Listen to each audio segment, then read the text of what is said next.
Okay, so this is my final video outside, especially since I'm covered in ants. Hope you all are enjoying it and watching it and everything.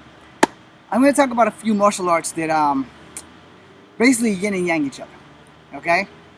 So I'm going to go outside the spectrum. I'm going to piss off every martial art on the planet.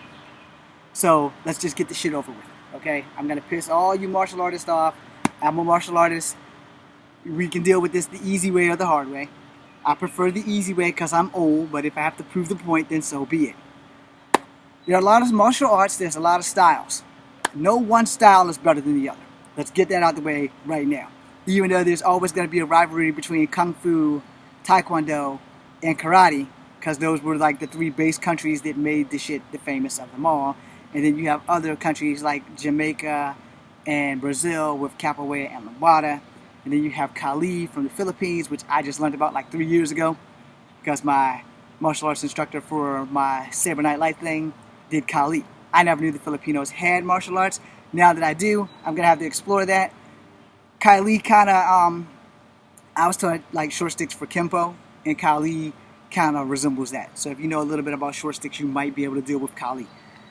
But that's not going to be the here or there, because unless a Kali expert and a Kempo expert actually show me the differences between the short stick styles, I know the Kempo style, and it basically looks the same to me, but I'm not a genius, so it just looks the same to me. So here we go. I think they can probably match each other, but they're not going to be on this list. So on this list, we're going to have Capoeira and Lambada and Drunken Master, and we're going to have the Snake and the Crane and the Mantis, and then we'll have the Tiger and the Dragon. Now I'm only going to show you like the hand positions or whatever because I'm getting old and I'm covered in ants. So let's start with Drunken Master. Drunken Master, everything works on how good your sway is.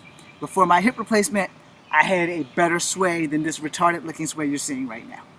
Capoeira and Lambada, they start with Ginga. Now, Ginga only has a default on who you're going against. Some people jingle really low, so they're like way past the bridge. Some people jingle middle, and some people just jingle high, okay? None of those are incorrect. My form is incorrect, but none of those are incorrect, okay? Like I said, with the hip replacement, I have been limited on the shit that I actually can do. Not an excuse, just a fact. So, if you know Lambada, or if you know Capoeira, or if you know Drunken Master or Drunken Monkey, you know that all of their power, just like every other martial art, comes from in here. However, the Ginga is how you get started on Capoeira and Lambada. For Drunken Master, you improvise and you adapt, and you sway a lot. Where Drunken Monkey, it's the same sway, but it's a little bit more fluent and closer to the ground. Don't ask, I'm just telling you what I was taught. Okay, now, for those four, if they're combining and they're fighting each other, I can't say who's going to win. I can only say that they are good to balance each other out in a fight. Drunken Master, the sway, is to match the Ginga. So if you're Ginga and your first move is a punch or a strike, your Drunken Master sway, here, or here, or here, same sway, go left, go right, but you're in and out. You know, if you got the hips for the sway, you're good to go. I no longer have the hips, so it'll take a miracle for me to ever pull off a Drunken Master fight. A big miracle. But, same thing with Drunken Monkey, but I'm lower to the ground. Now, in the Ginga, it has a lot of flash, aerial flash. And I would tell anybody who's doing Capoeira and they go into their Ginga and their first kick is that front flip kick. I wish I could show it, but the only sad effect on that is your eyes leave your opponent when you do that front flip handspring kick thing. I don't know what it's called. I'm not a Capoeira expert. I took a tiny bit, just enough to learn how to defeat it. Now, the best way to defeat anyone who's doing Capoeira is in the Ginga. If they Ginga low, but don't have a big guard, then you front kick. You don't necessarily have to use Drunken Master. If they Ginga high and have a great guard, but you know what they're doing, you need to be adaptable for push kick, block, or if you're going to do Drunken Master, sway, sway, sway, you know, avoid the contact. Now, let's move on to a different martial art. Let's go. I don't know why this thing ain't working. It just doesn't like me. Let's go with Dragon Tiger. The dragon is the wisdom, so it's not here. This is Tiger. The dragon starts here because it protects your chi. The tiger doesn't give a damn about your chi. The tiger just wants to destroy you. So the tiger starts here. Sometimes tigers pounce. You rarely see tigers go low. Dragons, wisdom, protect chi. So if you're throwing a tiger strike to the gut, grab, twist, pull, elbow for dragon. Okay, a lot of you are probably thinking, well, we've never seen that in the Kung Fu movies, because in the Kung Fu movies they have to limit their shit to what they can actually get away with on TV. But if they're throwing a punch here and you got twisting dragon, which means your hand is in there and they're like this, they grab, they pull, they elbow. Kung Fu. With karate, they grab, they twist, they block, they strike. That takes too long. So they're throwing a punch, tiger claw, straight jab. Your job, grab, twist, pull, elbow. Okay, it would look better if I had somebody out here to actually demonstrate, but that's not going to happen. So anyway, that being said, the tiger strikes up, up. Another martial art that can go with tiger and dragon would be praying mantis, because that also launches up, but it also makes low strikes. Tigers generally strike high, so you have to deal with high strikes, high blocks, over and over again. So the thing with the praying mantis is the praying mantis strikes pressure points. So if you can jab enough pressure points, like in Kempo, you can, thrust them in the right spots. Everywhere there's a joint, there's a pressure point, and you can have a victory. However, Tiger's a strong fighter, and they recover fast. So you need to know how quickly you can recover and the things that you can and can't do. I don't know why this thing is in front of my view there. So we've done that. We've covered Drunken Master. We've covered Capoeira. So in karate versus Kung Fu, karate has yay so many styles. Kung Fu has thousands of styles, because you have Northern Shaolin, you have Southern Shaolin, you have the Middle Shaolin, you have the basic Kung Fu, you have Wing Chun.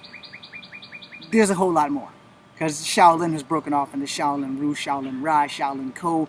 You name it, if it has a Shaolin in front of it, they all came from one or the other Shaolin monasteries, but the Sifu who mastered it just put their name on it. Pretty much like a stamp of approval, where if you got American karate and you have Okinawan karate and you have Okinawan Kempo, which is kind of fucking you, because there's Korean Kempo and there's Japanese Kempo. Don't ask. Go ask an Asian person, because they can explain it better than I can. But yes, there's two Kempos. You might not know this, but Okinawa Kempo is Japanese. Korean Kempo is kind of that stuff that Jeff Speakman did in The Perfect Weapon. So yeah, they're kind of the same. Yeah, Kempo is Kempo, but the principle is the same, whether it's Okinawa or whether it's Korean. Wherever there's a joint, there's a pressure point. Just remember that. You have 365 of them in the human body. He who controls the pressure points of the human body controls the destiny of man. He who controls the destiny of man controls the world. The end. Now, for Kung Fu, your Kung Fu strikes are all basically one thing. Boom, boom. In mid-turn. Your karate strikes, and this is basically the simple difference between the two. Your karate strikes is a block and counter. And if you're both really good at karate, you're going to do a lot of blocking and countering until one of y'all get the hit in. So when you're going through these styles, I picked up styles. My personal method for picking up styles was to be the jack of all trades, the master of none. That way when someone comes at me, I can beat them without having to use a gun. Got that? So for Kung Fu, they're throwing a straight chop strike like this, which is basically a jab. It'll close on impact. Now for karate, it's just open hand chops. With Kung Fu, it closes. Now it also depends on who your teacher is, because learning how to do that while you're actually in a fight takes precision and concentration that your opponent's not going to give you the chance to. So what I tell people when I train them is to just keep your hands close. Now, this saves energy. Very effective if you can nail the person. The problem is, the person you are fighting is a living being, and they're not just going to sit there and take an ass whooping unless they don't know how to fight. Simple as that. So, they're throwing a karate kick. Boom. You have options with Kung Fu. Knee, then strike, or knee strike, or knee block, which is all the same damn thing, or knee and then kick. And if you get to the outside of them, you're doing more kung fu. If you're on the inside of them, you're doing more karate. Watch and learn. The difference is really quite easy to determine, because most of the time with karate it's always inside. Kung fu is always outside. So if you get that down, and a lot of more kung fu than karate has a lot more grip technique or grappling. So I thought I was being watched, which is fine by me. But you know, a lot of karate is always block and counter. It's never block strike as you counter with the strike. Boom, boom. So that would be for like, they're throwing a punch here. You're snapping at the elbow when it's coming at you, boom. And you're sliding down. So it's boom, boom. You know, and then you're hitting throat area. If you can hit that little dimple where the jaw and the neck meet, you should probably put them to sleep. If done with excessive force, you will probably end their life, so you don't want to do that. But if that's the case, block, break, elbow. So that punch is coming here. You're blocking and breaking, and then you're elbowing in the ribs. Okay? Now, they're not just going to let that happen because they have 2 hands and 2 feet. So if you're going against an expert, you're going to have an interesting time. It's just that simple.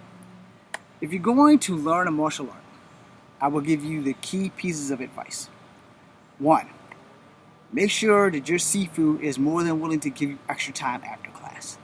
Because if they're not, unless they have an engaging appointment, then they should be able to set you up with a meeting, like a private meeting after class or whatever.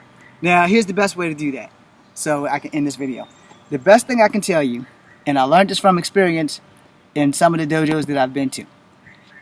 If you need private time after your teacher, but you don't want to take private lessons because they cost more, either make sure you're enrolled in the first class of the day or the last class. Not in any of the classes between them, because the damn teacher has to prepare for the next class. You have a better chance at the first class because he may have gotten his juices up after class and he might want to like show you some special stuff. Damn ants, they're everywhere. And that being the case, you know, if he's a great teacher, he'll take 5 and he'll give you what you need or whatever. Or if he's an excellent and better teacher, he'll tell you, okay, this is what I'm going to do for you. I'm going to take an extra 5 minutes after every class you're in to brush up on what you need. And if you're in the last class, he'll stay after to teach you again, unless they have an impressing engagement that is like needed to be done. A lot of teachers don't invest in their students. And that's the one thing you need to know. When you go to a dojo, you want a teacher that's going to invest in you in some level or another, even if it's only 2 minutes. You want a teacher that's going to invest in you. Keep that in mind as you watch my videos. I thank you very much. I'm Joseph Williams Jr., Kung Fu Advocate number 2. Be seeing you.